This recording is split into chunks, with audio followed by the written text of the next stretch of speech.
Grabe, 4 years akong vegetarian. Sa pilitan na vegetarian yun.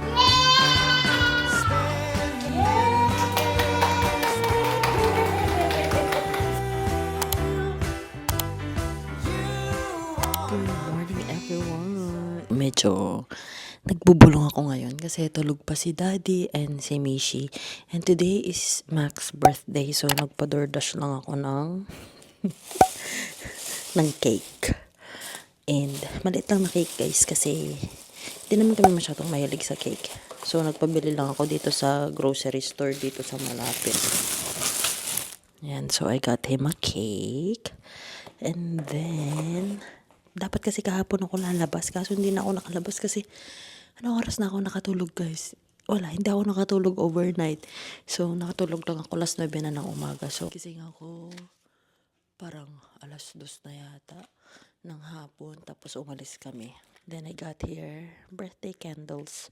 So walang pa balloons ngayon. Gusto ko pa man din sanang bumili ng balloons sa Dollar Gen kasi mas mura dun. Yung helium para sana laruin din ni Mishi. So gusto ko lang na may cake kasi si Mishi feeling niya talaga kapag birthday song dapat may ibablow siya na candle. So lagi siyang nagagano.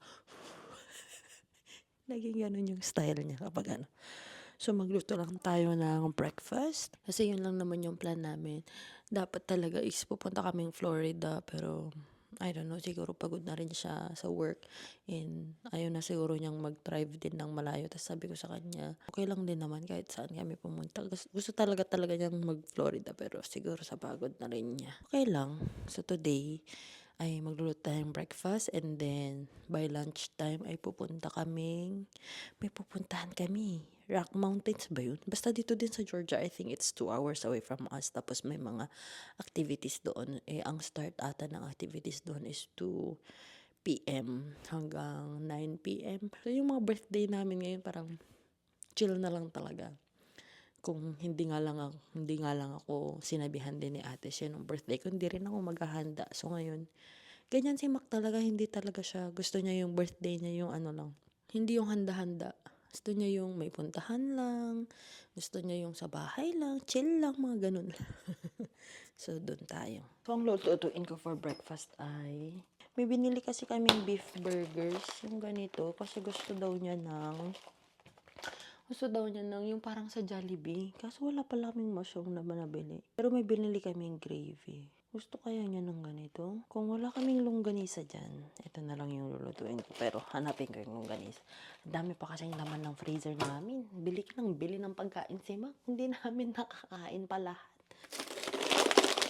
Hindi ko na alam kung paano ko to aayusin tong freezer namin kasi ang daming laman. Wala nang space para sa bagong mabibili. Sige na nga, yan na nga lang. Pero parang hindi siya match sa gusto kong breakfast. Gusto ko kasi ng talong. Hello? Ayaw na magsara.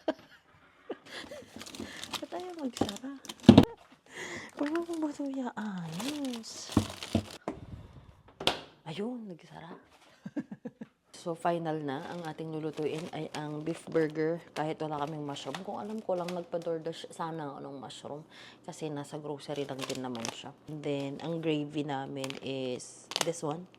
Yan, try lang natin kung masarap to. Pag wala kami masyadong gulay, parang nagiging grumpy ang mga people.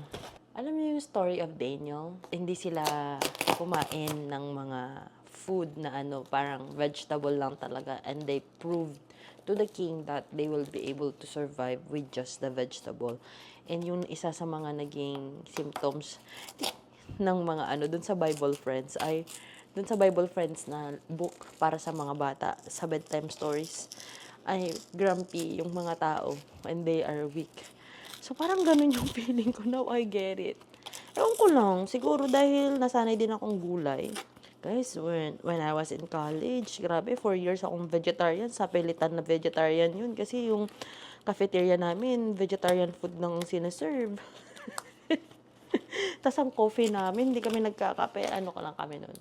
Soy milk or soy coffee. Tapos yung mga burger, ganyan. Veggie burger. Ayan. So, ito, ang lalaki. So, siguro, magluluto ko ng tig-2 kami ni Mac. Actually, yung isa okay na sa akin eh. Kasi baka mas gusto niya na ito yung kainig niya kaysa sa talong. So, magluto lang ako ng 4 na piraso. Di ko ito lulutuin lahat. 6 tong laman nito eh. I-air fry ko na lang. Ang nasa instruction lang kasi is grill, electric skillet, or pan fry, and broil. So, feeling ko mas mapapadali tayo kung sa air fryer ito.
Oh!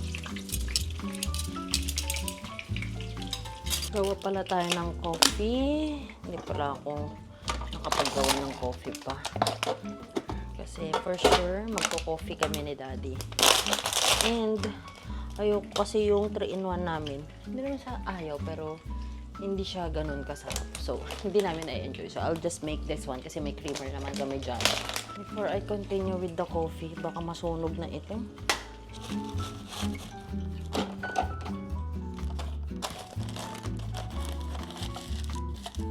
You know what? I can't find our coffee scooper. So, ano na lang to, tansyahan na lang to.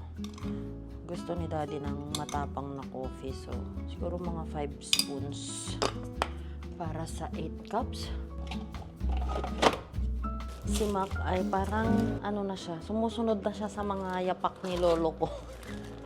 Bili ng pagkain. Tapos, wala nang mapaglagyan. Kaya sabi ko sa kanya, alam mo, pag nagkabahay na tayo, dapat siguro may freezer na tayo sa garage, may deep freezer tayo na extra, ganun. Ay, hindi pala to kasya.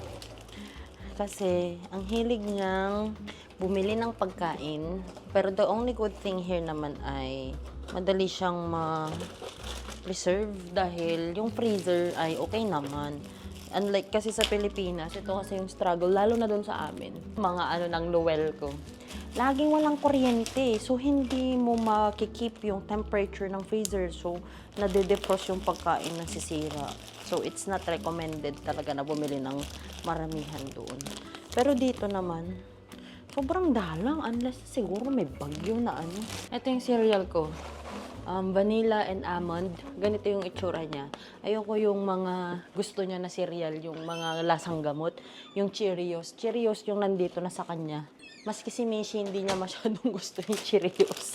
Tinatapon-tapon lang niya. Yun, sabi niya, masarap pala yung ano mo, cereal mo, sabi niya sa akin. Oo, bakit? Nakikikain ka na, no? Kaya pala ang konti na ng ano, ng cereal, sabi ko. Ngayon ay binibilisan ko na kasi 9:52 na para makakain na kami and makapag-get ready na kami. Kasi mahaba pa pala yung biyahe namin. Anyway, ako kasi nung birthday ko, kada tanong ni Mako, anong gusto mo sa birthday mo? Anong gusto mo nga? Hindi ko lang nakapag-vlog ba kami noon, hindi ata. Sabi ko lang, ang gusto ko sa birthday ko ay wala akong gagawin. Yung mismong birthday ko, wala akong gagawin. So, I woke up so late. Parang alas 12 na yata ako nakagising. Tapos, paggising ko, may pagkain na kami. Parang nag-order siya sa Mexican restaurant. ng food namin, yung usual na binibili namin sa Mexican restaurant. That's it. Sabi ko, wala akong gagawin. Ayoko maglaba, ayoko maghugas, ayoko magluto. Wala lahat. So, siya lahat. Pero ayoko ding lumabas. Parang gusto ko lang na magpahinga. Parang feeling ko noon, pagod na pagod ako kasi stay home ako. Parang hindi ko alam. Tapos, halos kakalipat pa lang namin noon. Ayoko lang na may gagawin kapag birthday ko. Pati Mother's Day, gusto ko wala akong gagawin.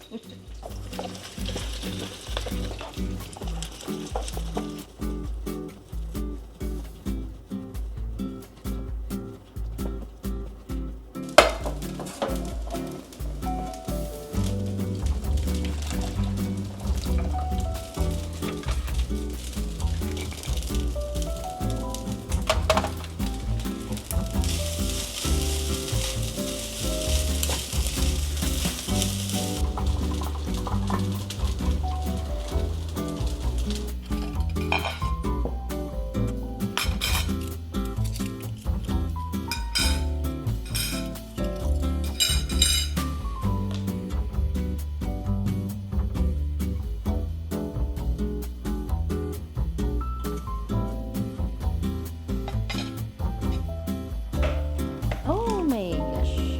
Madumi na yung placement. Lagyan na lang natin ng siguro mga 3 kandila. 3.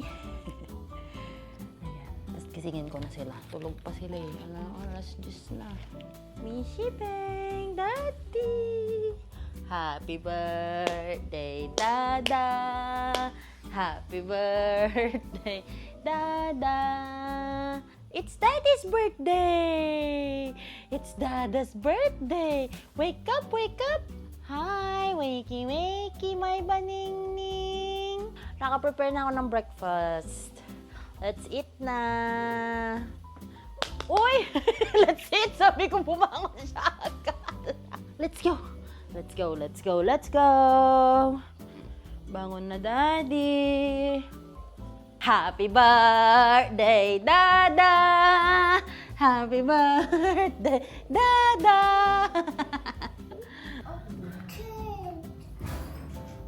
Asan yung ano natin?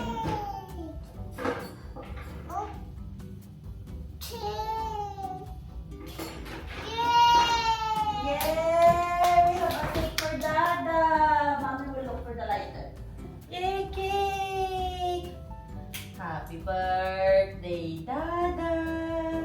Happy birthday, Dada! Mag-sing na tayo together. Tanggal na yung binky. Tanggal na yung binky so that you can sing. Happy birthday, Dada! Happy birthday, Dada! Happy birthday, happy birthday, happy birthday, Dada! Yay! Blow the candle, Dada! Wish! Wish! Wish! What's Dada's wish? Bruna, 1, 2, 3, go! Yay! Sabi niya, pati di ako yung nag-blow. You wanna blow the candle? You wanna blow the candle? Candles? That's cookies and cream. Sana yung carrot cake na lang pala binili ko. May tawag yan? Burgers. May boy ka? DoorDash. Wow. Ah! Congratulations, Mami. Marunong ka na magpa-DoorDash. Let's pray. In Christ name we pray. Amen. Yeah. Happy birthday, Daddy. You need to eat first before the cake. You need to eat first.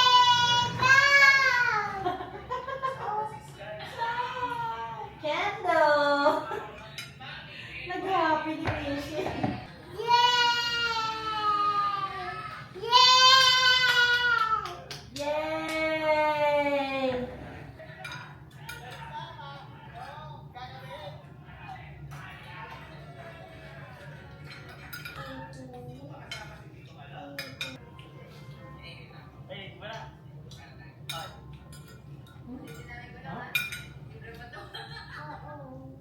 Hi everyone, thank you so much at narating nyo naman po yung part ng ating vlog na magsha-shoutout lang ako sa mga previously na nag-comment sa mga videos namin. And I'm sorry if I missed your name sa mga shoutouts na to. But kung gusto nyo po pong mapasali sa mga shoutout, please i-comment nyo yung word na shoutout para mas madali sa akin na i-search siya if you want to be included in the shoutout. But before I proceed with the comment section, I just want to give a shout out to the couple, Junar and GC. Miss you guys. Sana magkita-kita tayo this year. And shout out din kay Kuya Ray and sa kanyang wife. Ano na nga yung pangalan ni ate? Si Ate Arlene. Ayan. Naka-work ni Mac si Kuya Ray. Na-meet ko din si Kuya Ray one time nung isang araw. Sobrang grabe. Sobrang chill. Salamat Kuya Ray. Sobrang chill. Yan, shout out po sa inyo. Salamat sa panunood. Meron pa akong na-meet sa community nung September yata yun or October. Please comment down below.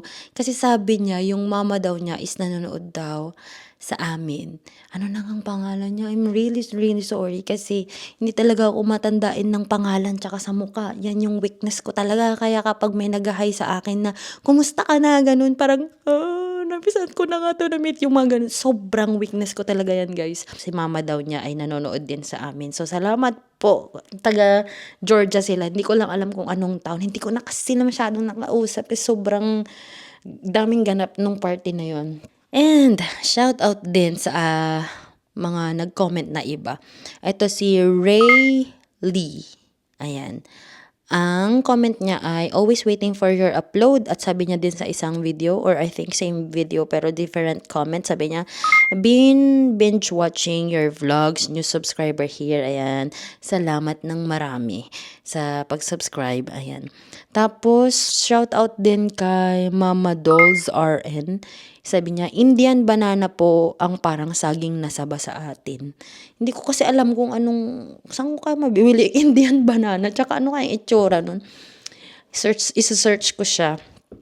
Kasi gusto ko yung saging nasaba, kaya laging frozen yung saging nasaba namin. Kasi hindi ko alam kung ano yung saging nasaba, so yung frozen na na-steam na siya. Tapos, shout out din kay Life with the Rose Fam. Sabi niya, hi sis, just curious, hindi kayo nag-switch sa whole milk nung nag 1-year-old baby mo? Si Mishi, parang mas very slow talaga kami na nag-switch sa whole milk kasi tinatansya namin yung reaction ng katawan niya kasi naka-hypoallergenic siya. Yun yung sunich ng pediatrician niya nung grabe talaga yung eczema niya. We tried diet kasi and topical treatment for her. And one of the treatment is to have hypoallergenic na gatas. So, nung nag 1-year-old na siya, sobrang very slow yung pag-introduce ko sa kanya ng whole milk. But now, okay na siya. Whole milk na siya all the way. Ayan, pero kumakain na siya kasi. So, konting-konti lang yung whole milk na niya na iniinom. So, yun lang po. Ayan, salamat everyone for watching. And as I've mentioned from my previous video, na meron pa rin po kaming mga i-upload na by this time. Siguro mga 4 or 3 na lang yung mga kailangan kong i-upload na Christmas or holiday related siya. And then, back na tayo sa regular programming. And sobrang dami kong backlog talaga. Meron pa kaming travel ng Canada.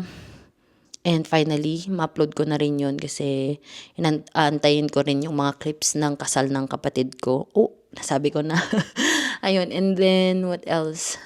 Madami pang hindi na i-edit that I need to edit. So, I really need to work on that. And may mga updates pa sa buhay namin dito na mga naging ganap kung bakit naging very sporadic and very inconsistent yung uploads natin.